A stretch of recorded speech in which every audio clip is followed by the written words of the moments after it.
ایک بوڑھی عورت مسجد کے سامنے بھیک مانگتی تھی۔ ایک شخص نے اس سے پوچھا کہ کیا آپ کا کوئی بیٹا کمانے کے قابل نہیں ہے؟ تو اس بوڑھی عورت نے کہا کہ ہے۔ تو پھر آپ یہاں کیوں بھیک مانگ رہے ہیں؟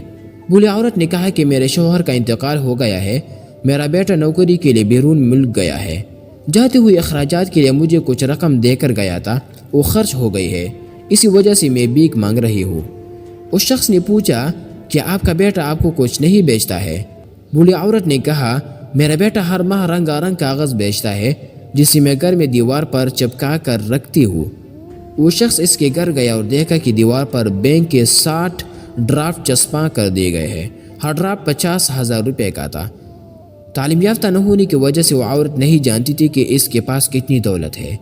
اس شخص نے اسے ڈرافٹ کی اہمیت سمجھا دی تو عورت بہت خوش بھی ہوئی اور حیران بھی ہوئی اور پریشان بھی ہوئی کہ دولت ہوتی ہوئی بھی وہ بھیک مانگتی رہی ہے۔ ہماری حالت بھی اس بوڑھی عورت کی طرح ہے۔ ہمارے پاس قرآن ہے اور ہم اسے اپنے منہ سے چومتے اور ماتھے پر لگا کر اپنے گھر میں رکھتے ہیں، لیکن ہم اس کا فائدہ صرف اس صورت میں اٹھا سکیں گے جب ہم اسے پڑھیں گے، اس کے معنی و تفسیر کو سمجھیں گے اور اس کو اپنی عملی زندگی میں لے آئیں گے، تبھی انشاءاللہ ہماری دنیا اور اس کے بعد کی زندگی دونوں بہتر ہوگی۔